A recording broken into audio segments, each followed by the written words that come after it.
I'm sick and I can't sleep. So I'm up talking to you guys. So just scrolling through the comments I have here, and you know, somebody left a really interesting and truthful comment on here under one of my videos. And he says, if a woman, if she has genuine burning desire for you, she'll text regardless of how busy she is. She'll send you a Merry Christmas text. If her interest is mediocre, she won't.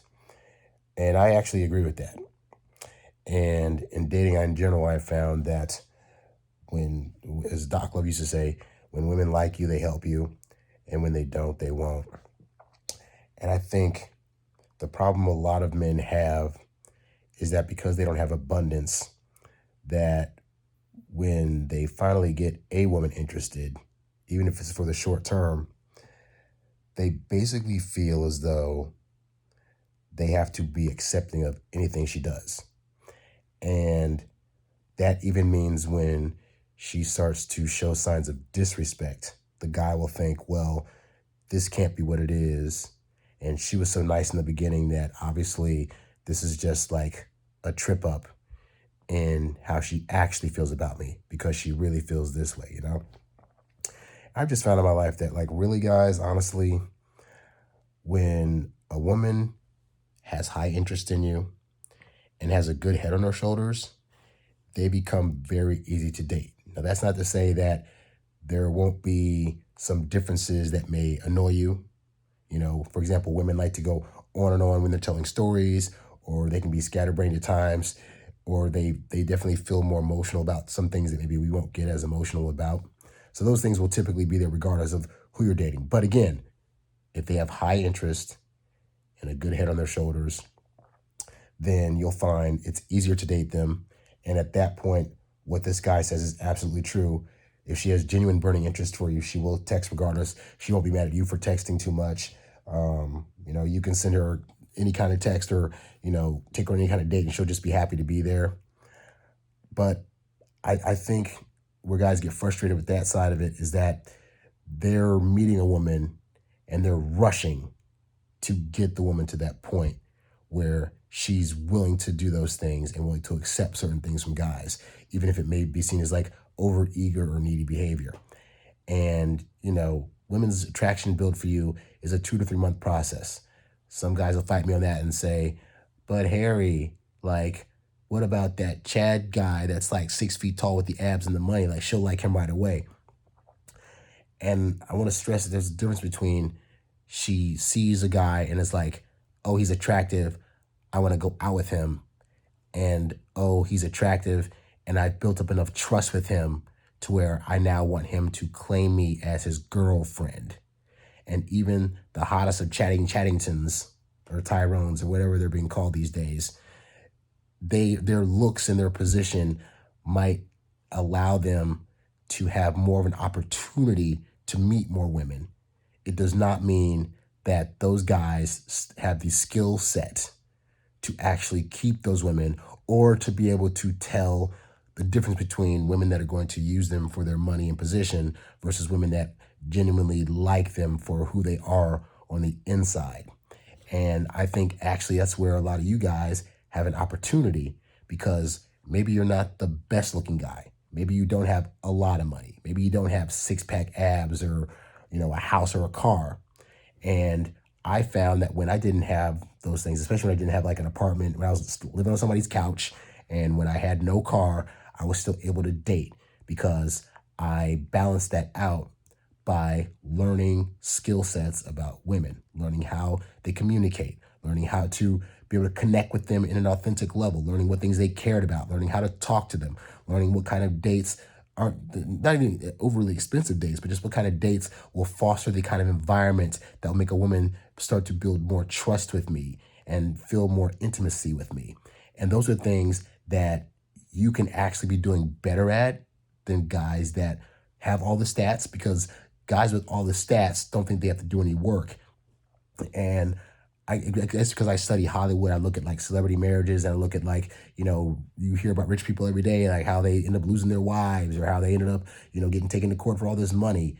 And it's because, yeah, those guys had money and stuff, but they didn't have any kind of thing in their personality that was ultimately going to make their relationships work, because it does boil down to that. Like, it's great if you have a good amount of money to support you, her, and a family. It's great if you have the car and the house and all this other stuff. But those are just things. And you are going to have to live in those things with the person you're with. And after the newness of the house, the cars, the jewelries, the shoes, all that stuff wears off, what this woman's going to be left with is your personality. And if she's able to connect with you beyond just the stuff you get her. And if that's not there, then unfortunately, that means that you are still going to miss out. And she's still probably going to leave, the divorce rate in this country is very, very high.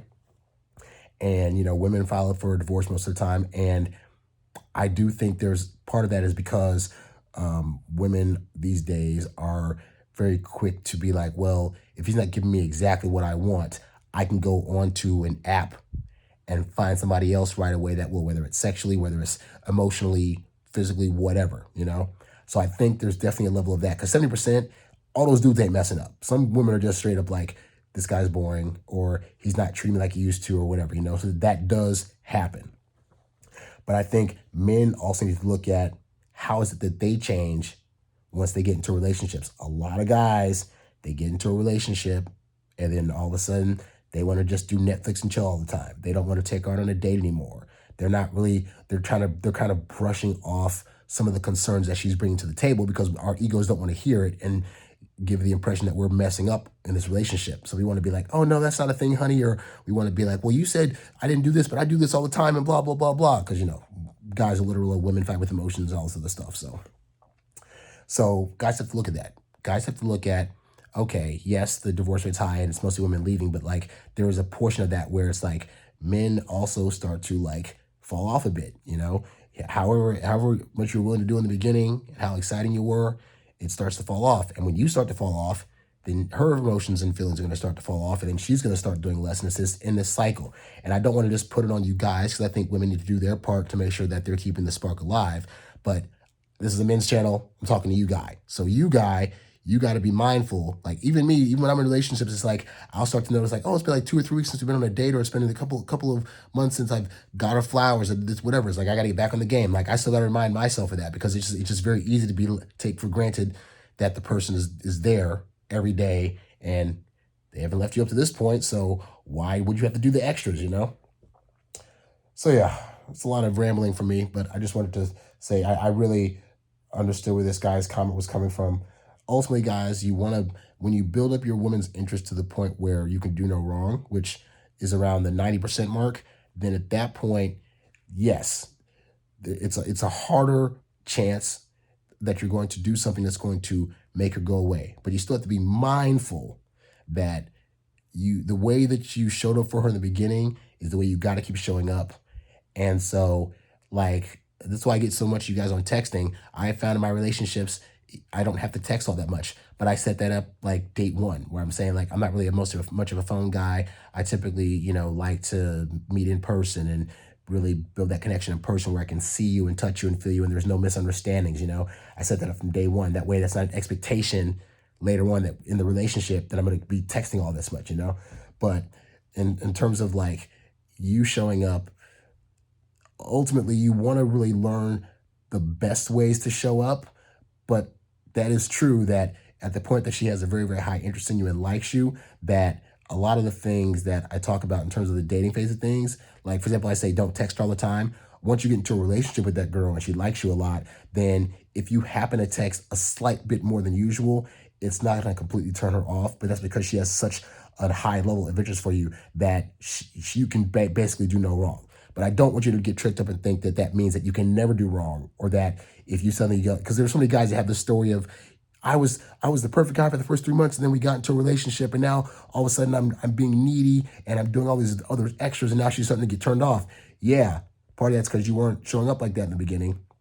Why show up like that now? And I think sometimes guys get tricked into thinking they need to do more once they're in a relationship to keep her, and that's not really true. Like I found, however I was dating her, I can pretty much do those things at the same pace, and then add in a few extras here and there, but not to the point where I'm overextending so much that I'm doing way more than I was doing when I was in the dating phase, But let me know if that experience tracks with you guys. Let me know if you guys have any questions about things you want me to answer. I'm not used to doing these late night talks, so who knows? I might just do some more of them. I'm just, like I said, I'm sick. I'm talking at this low register because my throat hurts. But yeah, guys, thanks for watching this random ass video. And be sure to go to the website, introvertdatingsuccess.com, so you can sign up for coaching.